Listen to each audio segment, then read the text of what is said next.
Eli Lederman of ESPN.com joins us now. And Eli, you and your compatriots, Adam Rittenberg and Max Olson.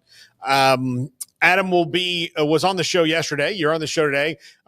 Maybe I'll have Max tomorrow. And then, with an assist from Bill Connolly, made a very comprehensive offseason ranking for the Power Four.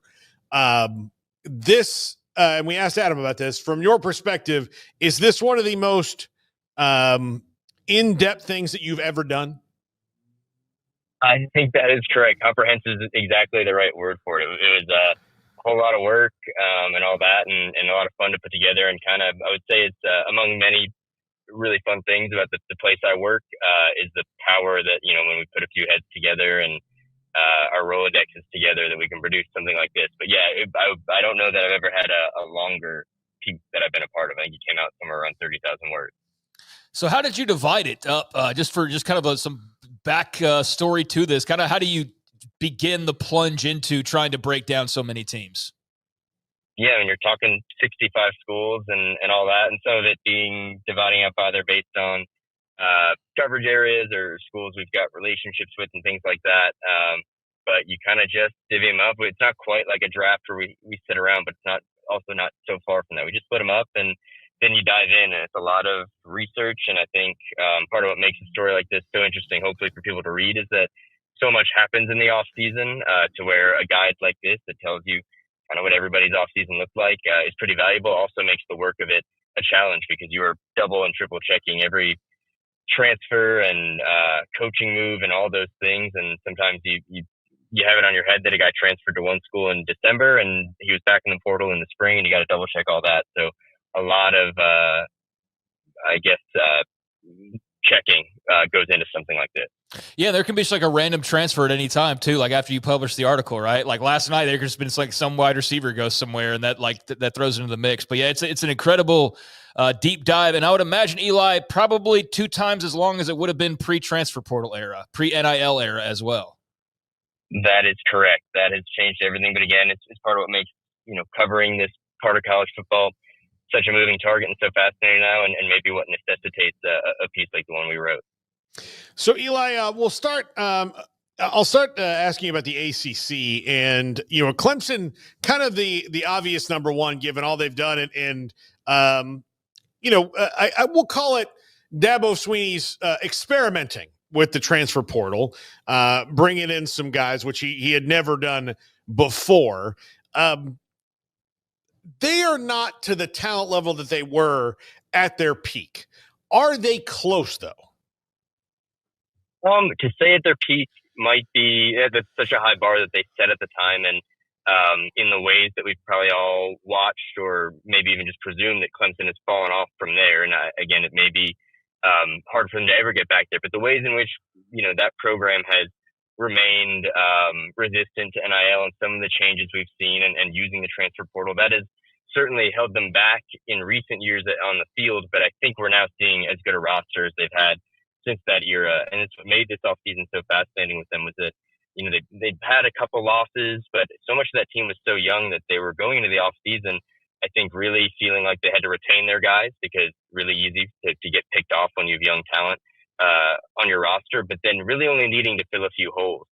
And they did that. Their rare portal moves were ones that were very much focused, very specific. They didn't go crazy at filling the holes they had from a team that made the playoff last year and comes back now with, a quarterback who's experienced and made big strides last year, year 2 with an offensive coordinator, a really supremely talented wide receiver group. And so they sort of were very picky and selective in how they did things, which I think, it's always been the case of how they've operated in their off seasons and their roster management. But I think, this is probably as good as it's been at any point since those, peak Clemson teams.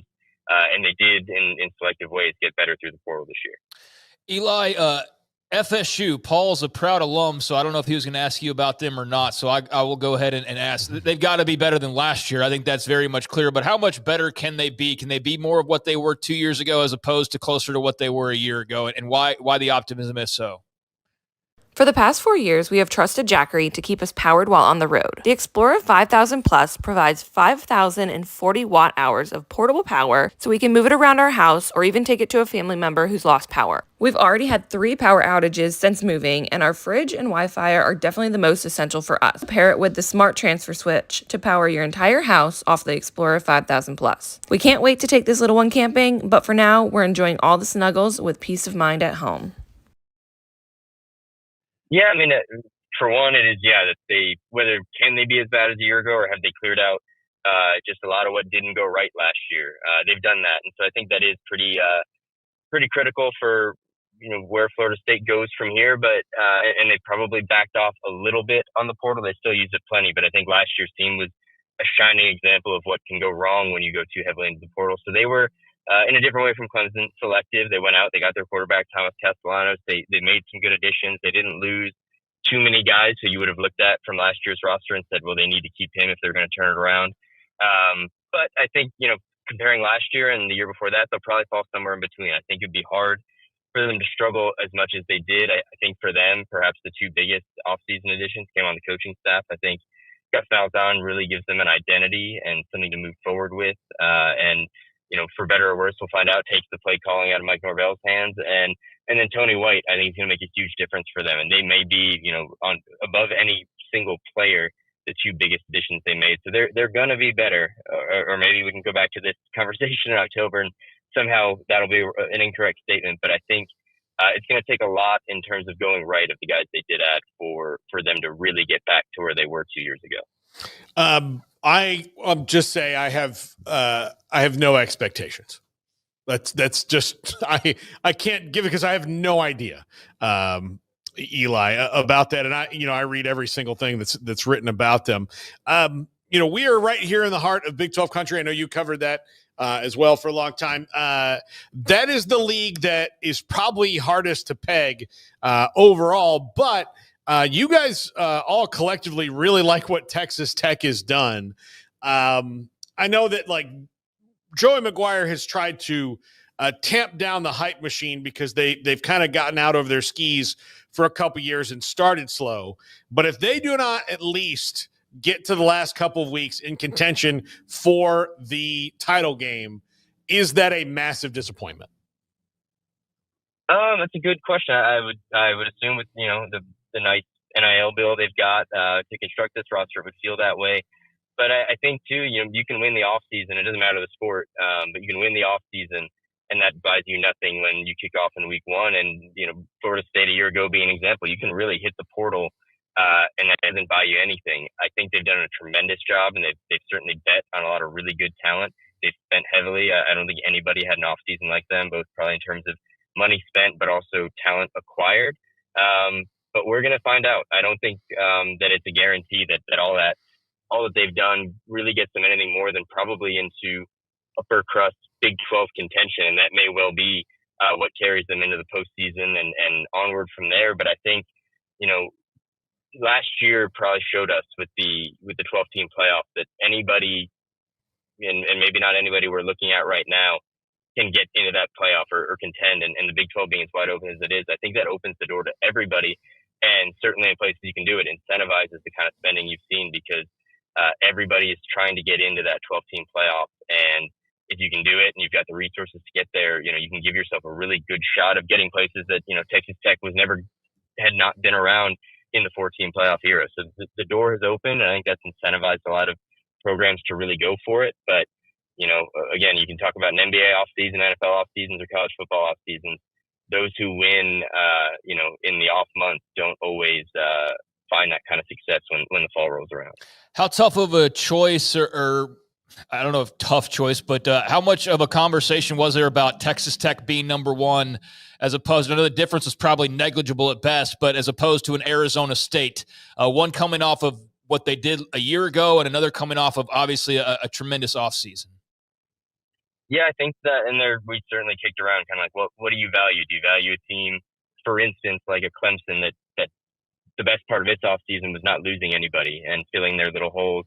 Same for Penn State. I mean, they went big in some places between Jim Knowles and Trevor Pena and holding on to to Drew Aller, but what do you value? A team that went out and did a bunch, or a team that just really had a successful offseason by virtue of not a whole lot happening and filling the spots they needed? But I think you look at Texas Tech and whether it's the way they've improved their roster, or really, a down hasn't been played yet, but certainly boosted their brand and their standing across the sport. And we're talking about them in ways we would not have been talking about them before.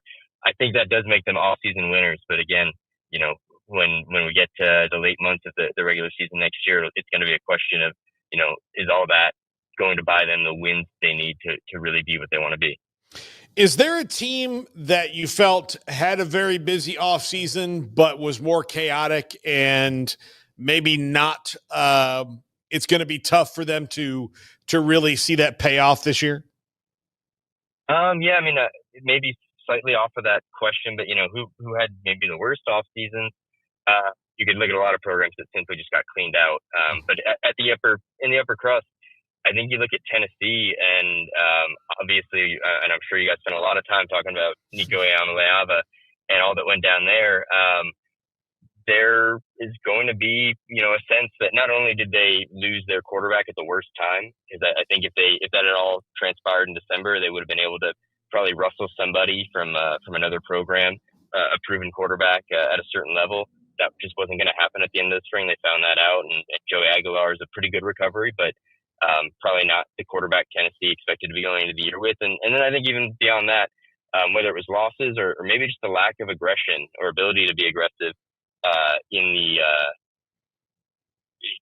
portal, I think Tennessee fans, I know were disappointed by that. And when you couple that with losing Nico at the end there, I don't know how many programs, if you look at who was in that playoff field a year ago, really had a worse off season, even if it wasn't totally chaotic.